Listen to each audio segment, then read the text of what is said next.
Значи, оние што се притворени и оној пошто се трага се некаква група која што сега ги утврдуваме нивните врски, дали можеме да ги наречеме организирана група или се уште ние ги водиме како соизвршители на двете кривични дела. Ако се докаже дека се некаква група, тогаш ќе имаме и соодветна правна квалификација за тоа. Таткото сега само посредни докази укажуваат дека учествувал во некакви насоки кога девојчето ќе излезе само, кога би можеле да го очекуваат за да се изврши тоа кривично дело на грабнување. Таткото не може да го осомничиме ниту дека е дел од групата која што после го извршило најтешкото кривично дело, затоа што немаме такви сознанија за тоа. Имаме определени сознанија кои што ни кажуваат дека таткото имал одредена комуникација со лицето, се уште ни е на основи на сомнение. Јас ќе ја задржам и таа структура на презумпцијата на невиност, се уште за да не направам и друг проблем понатаму, со лицето кое што сега не ни е тука и дека овие двајца од тројцата осомничени кога го прашале тоа лице, он им кажал дека јас овие сознанија ги имам од таткото на девојчето. Кога, во колку и како излегува и дека ќе биде само тој ден кога излегува од дом.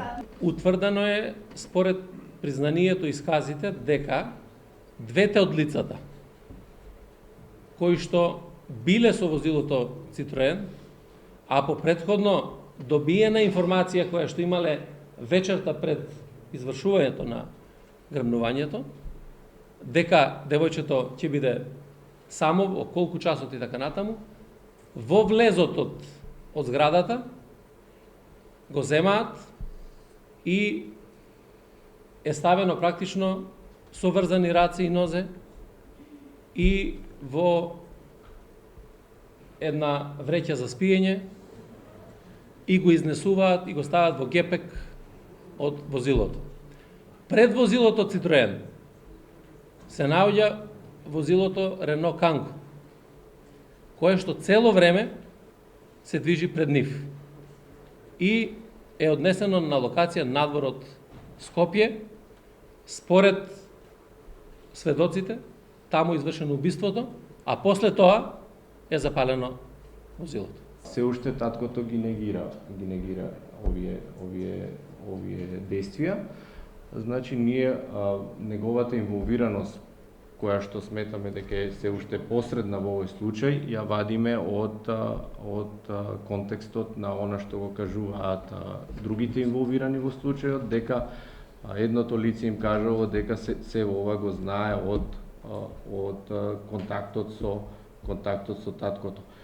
А во однос на тоа дали ќе се бара, да, заради тоа што ова е почетно, имаме ние основи на сомнение за негова вклученост, ќе се бара обезбедување на негово присуство во постапката, ќе видиме и од материјалните докази што ќе произлезе денеска, можеби утре некои ќе произлезат докази и ќе ви известиме, ќе ви дадеме по целосна слика, затоа што таа е сликата која што ние во моментот ја имаме.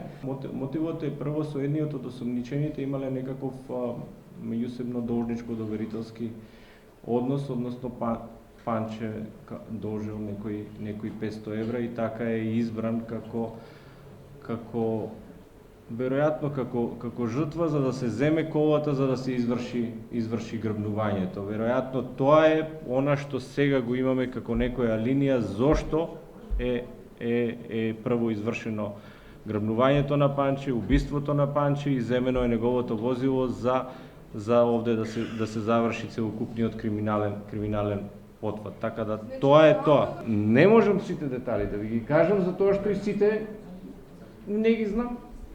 Можам до после да проверам некако и да ви кажам да, има, нема.